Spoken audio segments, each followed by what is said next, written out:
बाजार बोलता है इसमें हम बात करेंगे एफआईएस के डेटा की, ग्लोबल इंडिसेस और साथ ही टॉप गेनर्स लूजर्स की। तो एक बार एफआईएस के डेटा से शुरुआत करते हैं। तो एफआईएस ने कल 2423 करोड़ रुपए का माल बेचा और वहीं डीआईज ने 2945 करोड़ का माल खरीदा। दैट मीन्स इंस्टीट्यूशन से सपोर्ट है नेट में, लेकिन इतना बड़ा नहीं कि मार्केट को तेजी में ला सके। एक बार देख लेते हैं कि कौन से आज ग्लोबल इंडिसेस हैं जो कि अच्छा प्रदर्शन कर रहे हैं, कौन से खराब।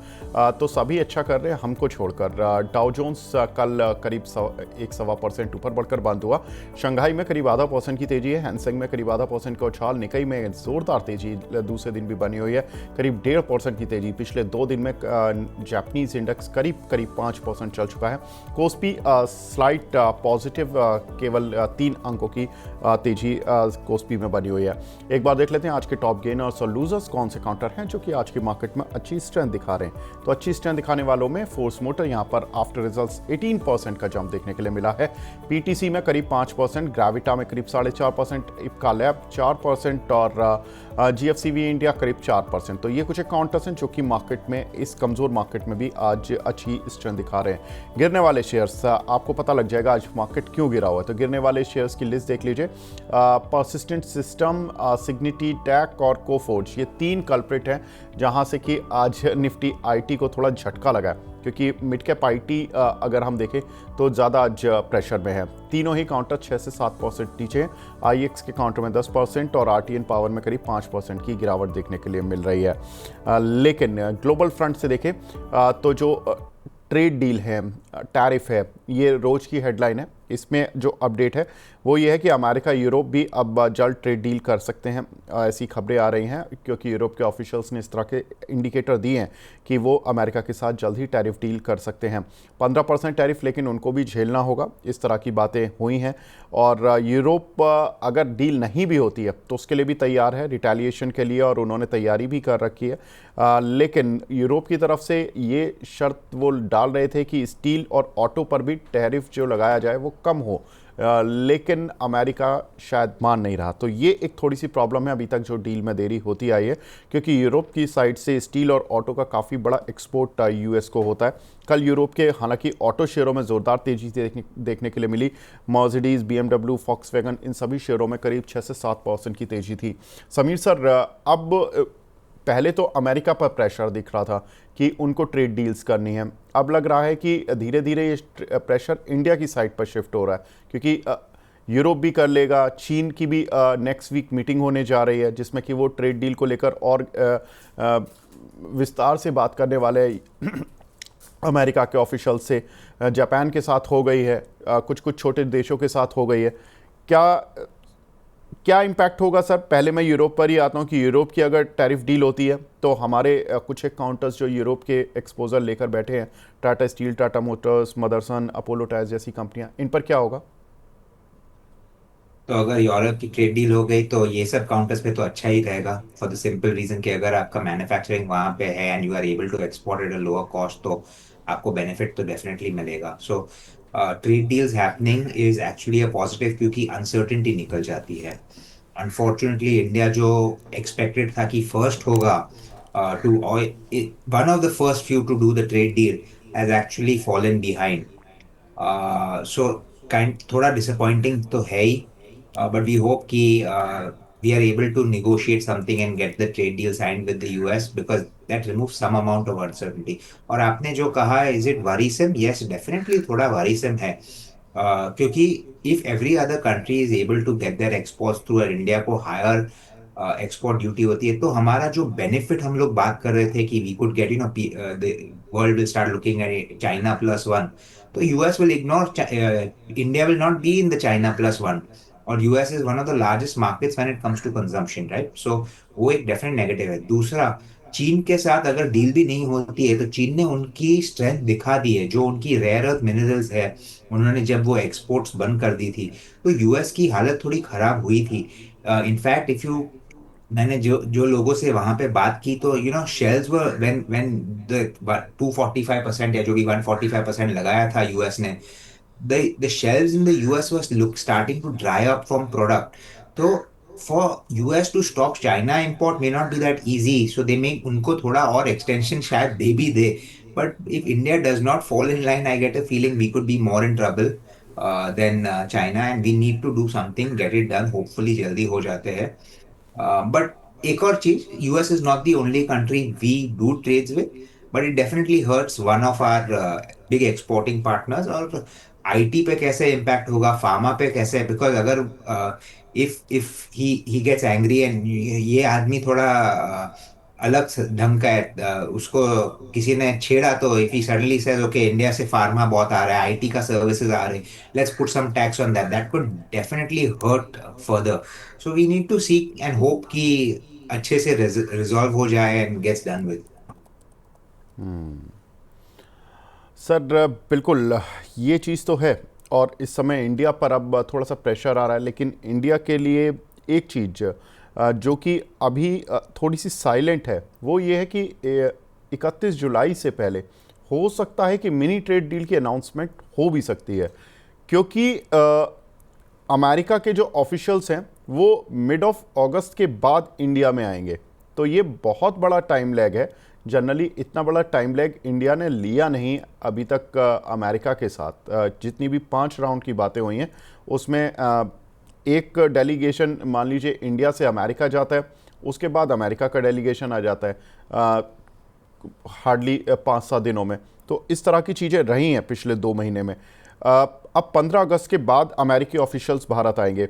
सर क्या लग रहा है, कोई सरप्राइज पैकेज रखा हुआ है जो इंडिया ने छोटी सी एक ट्रेड डील कर लें, उसके बाद डिटेल में धीरे धीरे करके बड़ी डील, क्योंकि ये फेस वाइज अब बात हो चुकी है कि हम फेसेस में अपनी डील को अनाउंस करेंगे, दिखाने के लिए, फेस सेवर के लिए कि ठीक है 31 जुलाई से पहले हम कर देते, ताकि दुनिया में कोई ऐसा ना हो कि मतलब इंडिया का नाम ख़राब हो कि अमेरिका के साथ डील नहीं हो पाई, या अमेरिका का नाम ख़राब ना हो कि वो 5-6 देशों के अलावा डील नहीं कर पाया.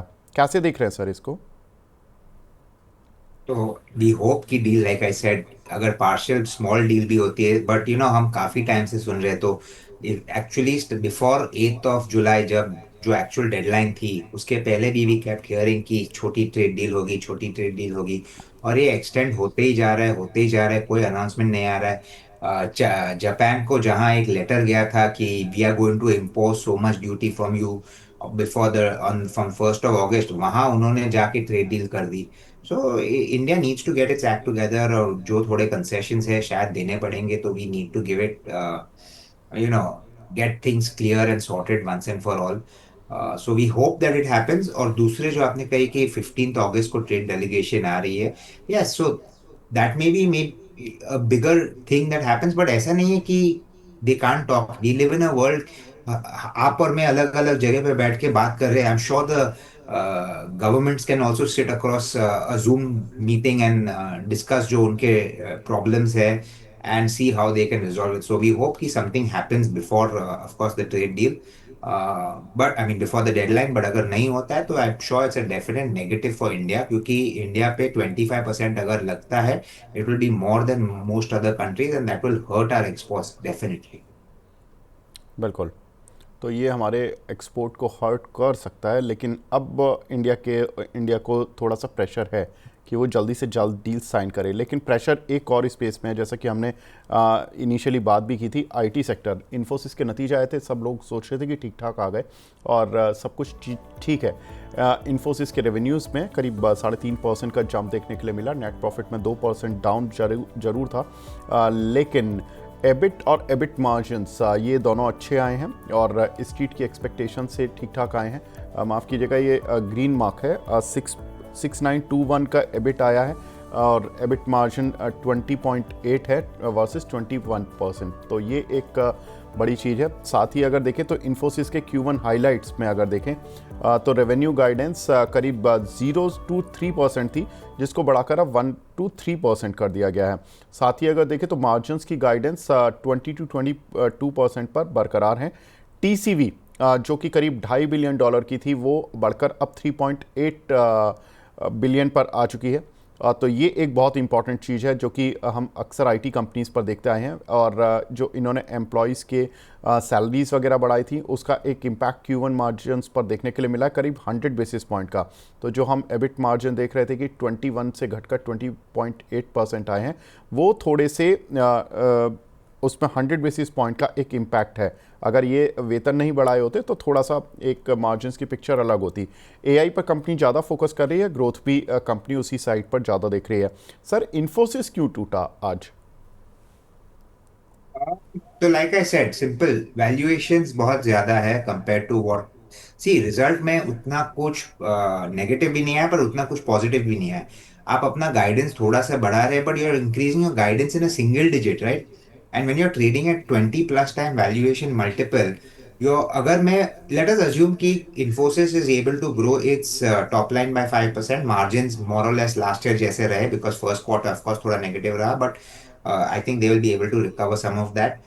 सो अगर वी अज्यूम 5% या 7% top line growth and may be 8-9% bottom line growth, और 22-23 जो भी peak exactly I am not sure as of today क्या चालू है, बट अगर पीईजी आप देखें तो it's at 2.4। 2.4 PEG for a company that is growing at a slow pace, जो मच्योर बिजनेस है, जहाँ कॉम्पिटिटिव इंटेंसिटी तो रहती ही है, that is a little expensive. जो आप ये टीसीवीज देख रहे हैं, ये सब अच्छे हैं, that means there will be growth in the future. But the problem is कि lot of these projects they are winning the orders, but companies are saying we will start the execution हम थोड़े time के बाद करेंगे, क्योंकि हमें अभी clarity नहीं है कि क्या होने वाला है, क्या सिचुएशन है। एंड दिस में persist for another 3 months or 4 months। अगर इतना रहा, then next quarter results are also going to be bad, and then for the year also we cannot expect anything phenomenal। So मेरे हिसाब से it's purely valuations, low growth expectation, जो basic market कह रहा है कि we are not willing to pay this top dollar for something that is growing at a slow pace, and that is इस वजह से मेरे हिसाब से थोड़ा सा सेलिंग आया हो। ठीक है। कोफोर्ज और परसिस्टेंट सिस्टम दोनों के नतीजे स्ट्रीट की एक्सपेक्टेशन से ख़राब आए हैं, इसलिए हैमरिंग आज देखने के लिए मिल रही है। भले ही उनके रिजल्ट्स आपको देखने से ऐसा लगेंगे कि ठीक हैं, देखिए रेवेन्यूज़ में 8% का जंप, नेट प्रॉफिट में 22% का जंप, एबिट राइस हुआ करीब 4%, और मार्जिन्स में मार्जिन टिप है करीब 11.8 से 11.3। तो कोफोर्ज के नतीजे, और एक बार मैं परसिस्टेंट की ओर देख लेता हूँ। परसिस्टेंट के नतीजों में अगर हम देखें तो 2.8% का जंप रेवेन्यूज़ में, प्रॉफिट में करीब 7.4% का जंप, एबिट में करीब 2.5% का जंप, और मार्जिन्स स्लाइटली बिलो थे 15.6 से 15.5। समीर सर, पनिशमेंट ज़्यादा मिल गया, रिजल्ट्स इतने ख़राब नहीं थे। मतलब अगर एक्सपेक्टेशंस नहीं पता होती तो शायद रिजल्ट्स खराब नहीं थे, लेकिन एक्सपेक्टेशन थी तो इसलिए शायद पनिशमेंट मिल गया। अभी क्या करें सब पनिशमेंट के बाद? बिल्कुल। सो एब्सोल्युटली एक्सपेक्टेशंस ये स्टॉक्स पे बहुत ज्यादा थे। सब लोग को लग रहा है कि mid cap IT will probably be able to grow faster, और उनके नतीजे will see key margin benefits, क्योंकि ऑपरेटिंग लेवरेज प्ले आउट होगा, and that is why they were trading at even more expensive valuations than large cap IT. I think थोड़ा सा realisation आ रहा है कि जब लार्ज कैप उतना नहीं ग्रो कर रहा है, तो ऑब्वियसली मिड कैप में भी थोड़ा सा तो प्रेशर आएगा। आई am not denying that mid cap will still grow definitely better, क्योंकि उनकी base is small, so they don't need those many large ticket orders to be able to grow their revenue and profitability। but अगर growth large cap में नहीं आ रहा है, तो mid cap में if you want to take away some business, then you got to do it at the cost of margin। और वो अगर रियलाइजेशन धीरे धीरे मार्केट में आएगी, it will probably mean that these stocks need to go through some time wise correction। may not be price correction ज्यादा, because they still have growth, but time wise correction so that the valuation becomes more rational। और अगर आप देखें तो persistent तो actually if you track it's कहाँ से कहाँ in the last 3 years, it's I think from 700 run up all the way 3 to 4 years ago, 700 has become almost what 5,000। तो वैल्यूएशन री रेटिंग हो चुका है, all the positives factor in हो चुके हैं। सो नाउ अगर एक्सपेक्टेशंस मैच नहीं होते, you expect this kind of accidents to happen. It's simply मैंने आपको कहा कि आईटी में वैल्यूएशंस थोड़े बहुत ज्यादा बढ़ चुके थे, and this is why correction on slight disappointment can also happen. ठीक है। एक और रिजल्ट सर, डॉक्टर रेड्डीज, जहां पर कि कल रात तो ऐसा लग रहा था कि रिजल्ट्स खराब हैं, लेकिन स्ट्रीट पता नहीं आजकल क्या हो रहा है कि जहां पर रिजल्ट्स ठीक लगते हैं उनको पनिश कर देता है, जिनके रिजल्ट्स खराब दिखते हैं, एक्सपेक्टेशन से वीक दिखते हैं, उनको रिवॉर्ड दे देता है मॉर्निंग में उठकर। रेवेन्यूज़ 11% अप थे, नेट प्रॉफिट 1.8% अप था, एबिटा 2% अप था, और मार्जिन्स में डिप था 27.7%, 25.4%। प्रॉब्लम थी कि यूरोप में प्राइस इरोजन हो रहा है और अमेरिका से भी कोई खास ग्रोथ की बात नहीं हो रही थी, लेकिन उसके बावजूद काउंटर पर एक अच्छी आज तेजी दिखाई दे रही है। सर, डॉक्टर रेड्डीज पर आफ्टर रिजल्ट्स क्या टेक है आपका?